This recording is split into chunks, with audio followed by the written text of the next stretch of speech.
जय हिंद दोस्तों, स्वागत है आपका हमारे YouTube चैनल में। जैसा कि हमने पिछले वीडियो लेक्चर में हिंद चीन में राष्ट्रवादी आंदोलन को शुरू किया था, जिसमें हमने गोरिल्ला युद्ध को प्रारंभ किया था और गोरिल्ला युद्ध में हमने गोरिल्ला सैनिक के बारे में समझा था। और गोरिल्ला युद्ध में हमने यह देखा था कि कितने सारे देश जो है राष्ट्रवादी आंदोलन को अपने भावनाओं को जगाने के लिए, कौन से भावना, तो राष्ट्रवादी भावना को जगाने के लिए हिंद चीन में काम किए थे। तो आज के वीडियो लेक्चर में हम वो गोरिल्ला युद्ध के बारे में समझेंगे और गोरिल्ला सैनिक के बारे में समझेंगे, और हम फिर लाओस में गृह युद्ध को पढ़ेंगे, अमेरिका का हस्तक्षेप जो होता है और अमेरिका हस्तक्षेप क्यों करता है, इस विषय में जानकारी को समझेंगे। तो आइए हम गोरिल्ला सैनिक के बारे में समझते हैं। गोरिल्ला सैनिक था कौन, गोरिल्ला युद्ध हुआ क्यों था। तो गोरिल्ला युद्ध तो हमने समझा कि गोरिल्ला युद्ध इसलिए हुआ था कि वहां का जो सैनिक लोग एक संगठन बनाया था और उसके खिलाफ एक गोरिल्ला युद्ध बना के चालू कर दिया था। वियतनामी लोग एक संगठन बना के गोरिल्ला युद्ध को प्रारंभ किया था। लेकिन अब गोरिल्ला युद्ध में जो सैनिक जो शामिल होते हैं उसे हम कहते थे गोरिल्ला सैनिक। अब वो गोरिल्ला सैनिक था कैसा कैसा, उस चीज को समझेंगे। तो लाओस, कंबोडिया के रास्ते दक्षिणी वियतनाम पर धावा बोलता था ये सब।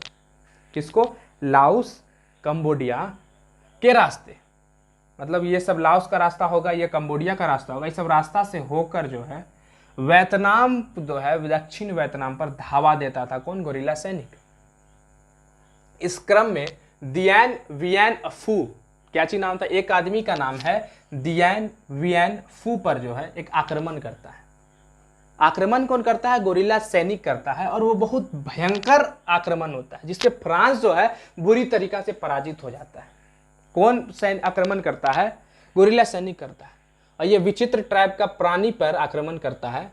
और ये विचित्र ट्राइब प्राणी जो है किससे रिलेटेड था?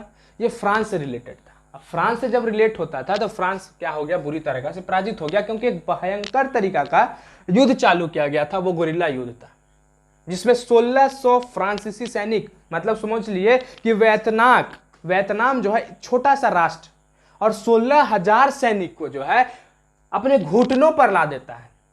तो वही कहते हैं कि जब आप में दम हो तो आप हाथी को भी अपने आप में नचा सकते हैं।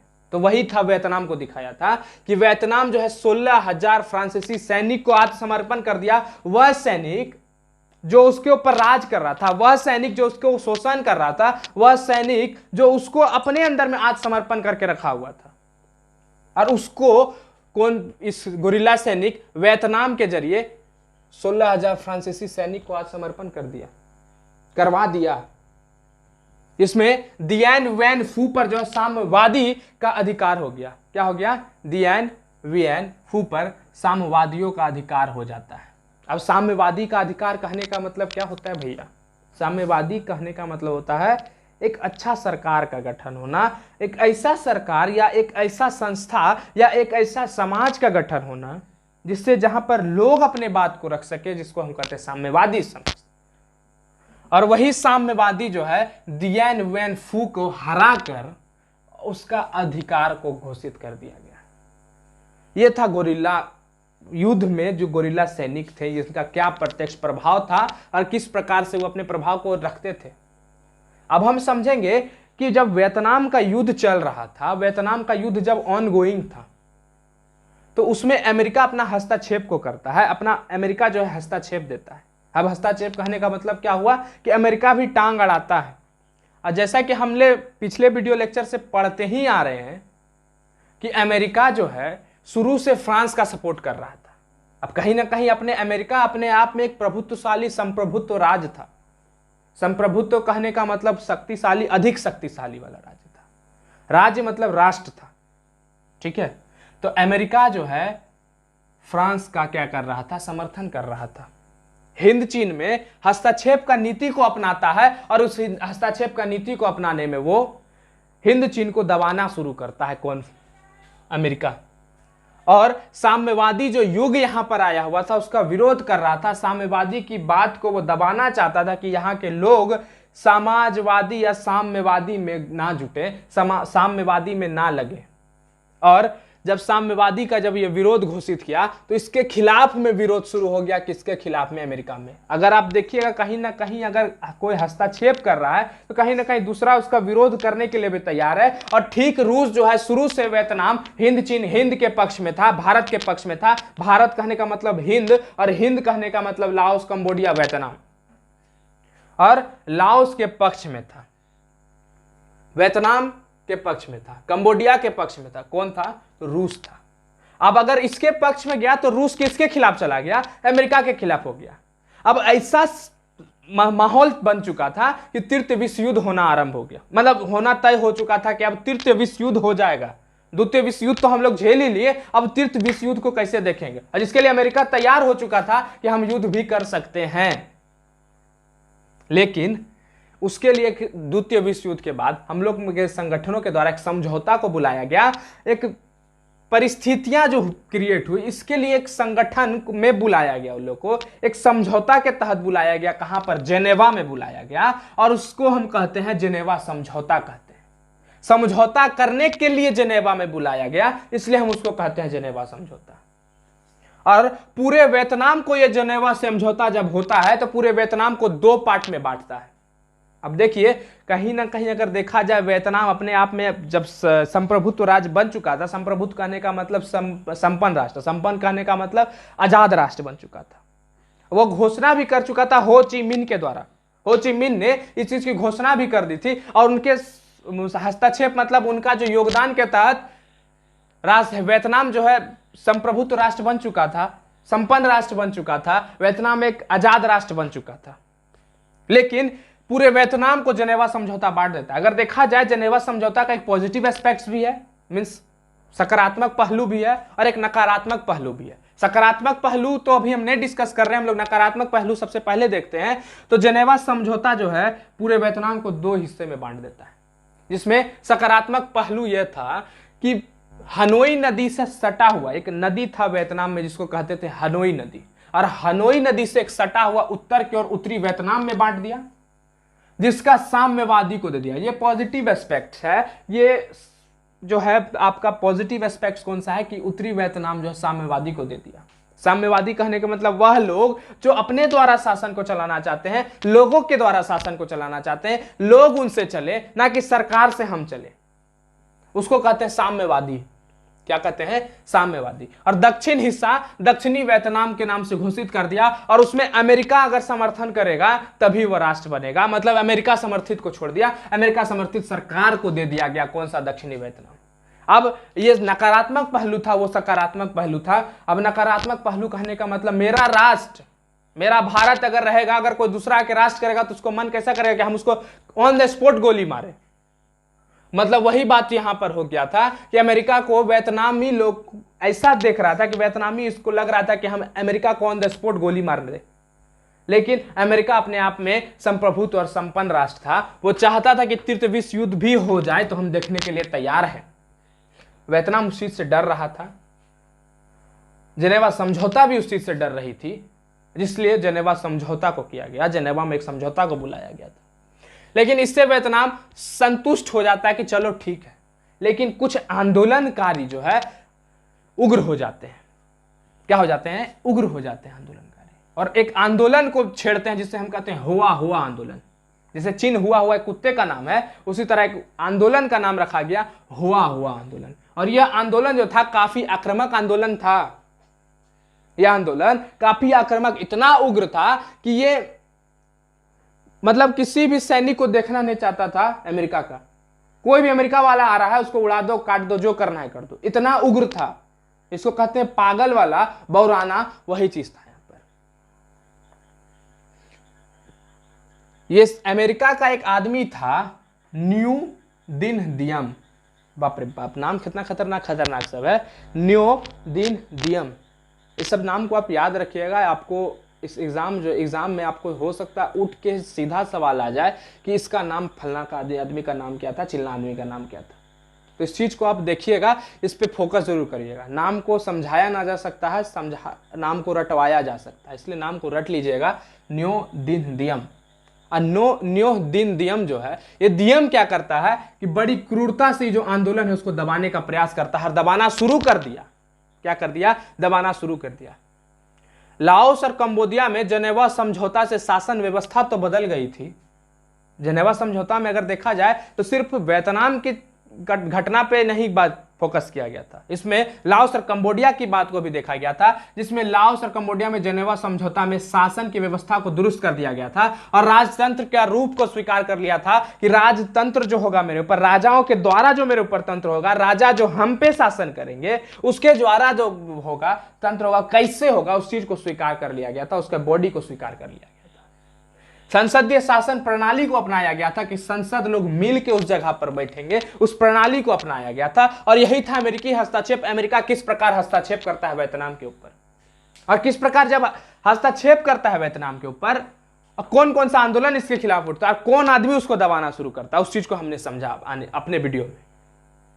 अब हम पढ़ेंगे कि अचानक से जो होता है लाओस में गृह युद्ध आरंभ हो जाता है। लाओस में गृह युद्ध आरंभ क्यों होता है? इस पॉइंट के कारण। खाली ये जो पॉइंट है संसदीय शासन प्रणाली, इस पॉइंट के कारण लाओस में गृह युद्ध हो जाता है।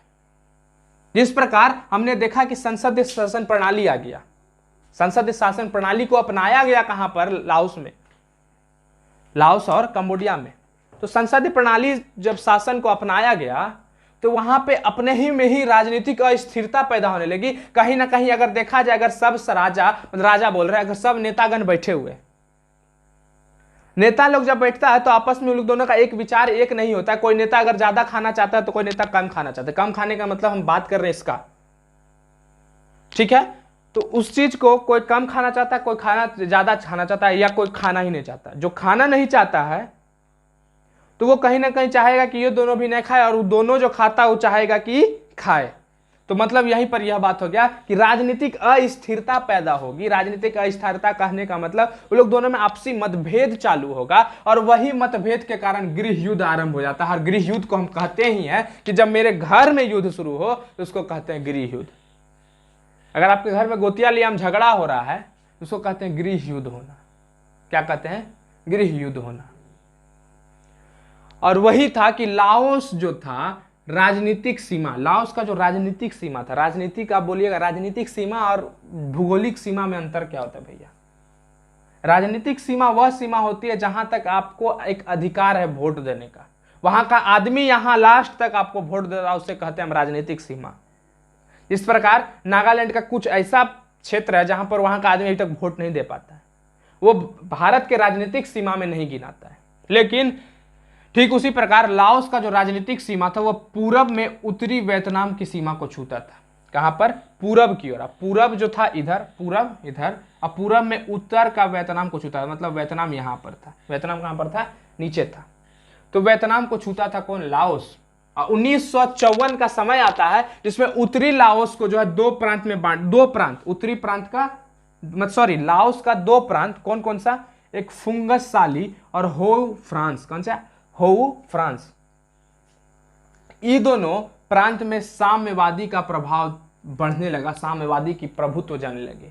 अब आप बोलिएगा कि भैया 1954 में जो है उत्तरी लाओस का दो प्रांत फुंगस साली और हो फ्रांस का साम्यवादी प्रभुत्व बढ़ने से क्या होता है? साम्यवादी प्रभुत्व बढ़ने से भैया देखिए ये बात होता है कि वहां पर लोगों का शासन चालू होगा, लोग जागरूक हो रहे हैं। साम्यवादी प्रभुत्व जगने का मतलब यह होता है कि लोग अब अपने बारे में सोचने लगे हैं कि हम इस राष्ट्र में किस प्रकार की भावनाओं को जगाएंगे, हम इस राष्ट्र में किस प्रकार के सरकार को चलाएंगे, हम इस राष्ट्र में किस प्रकार के शासन को चलाएंगे, और मेरे द्वारा राजा को चुना जाएगा, मेरे द्वारा नेता को चुना जाएगा। उसको कहते हैं साम्यवादी प्रभुत्व को जगाना।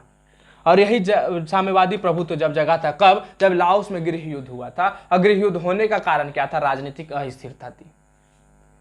लाओस राजतंत्र को हटाकर, यहां पर जो राजतंत्र का रूप स्वीकार किया गया था लाओस और कंबोडिया में, उस राजतंत्र को हटाकर संसदीय प्रणाली को अपनाया। और यही प्रणाली को बाद में अपना लेता है कि संसद लोग बैठ के हम जो नेता को चुनेंगे वो नेता मेरे प्रति जो है संसद के प्रणाली में जाकर बैठेगा, उसी को कहते थे संसदीय प्रणाली। और उसी संसदीय प्रणाली को अपनाकर लाओस में गृह युद्ध को दबाया जाता है। गृह युद्ध ना हो यही बेटर होता है।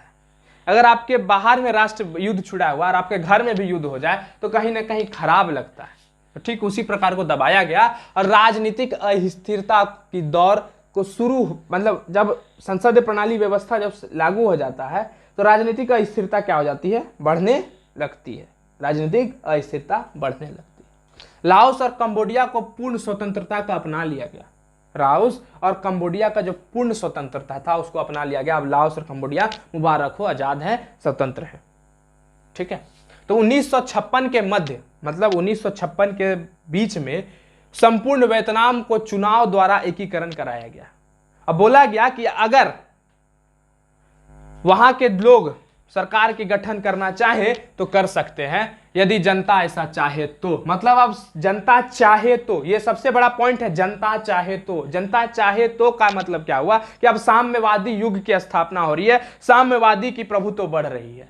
1956 के मध्य आते आते वहां पर लोगों की बात को मानना हो गया, क्योंकि वहां पर खुद लोग गृह युद्ध आरंभ कर चुके थे सरकार के खिलाफ, कि अब सरकार को बात को अपना मनवाना था और मनवा लिया लाओस का आदमी, और लाओस और कंबोडिया में पूर्ण स्वतंत्रता को घोषित करवा लेता है।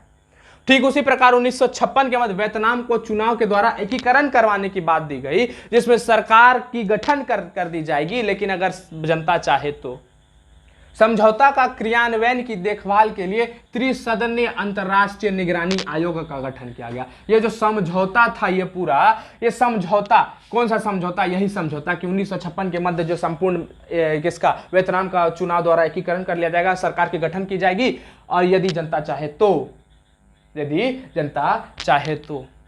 और उसकी समझौता के लिए त्रिसदनीय अंतर्राष्ट्रीय निगरानी आयोग बनाया गया। 3 गो सदन का अंतर्राष्ट्रीय इंटरनेशनल निगरानी, मतलब देख रेख के लिए एक आयोग की गठन की गई, जिसको हम त्रिसदनीय अंतर्राष्ट्रीय निगरानी आयोग कहते हैं। इसमें इसका सदस्य कौन कौन था, भारत, कनाडा और पोलैंड था। भारत, कनाडा और पोलैंड था, ठीक है।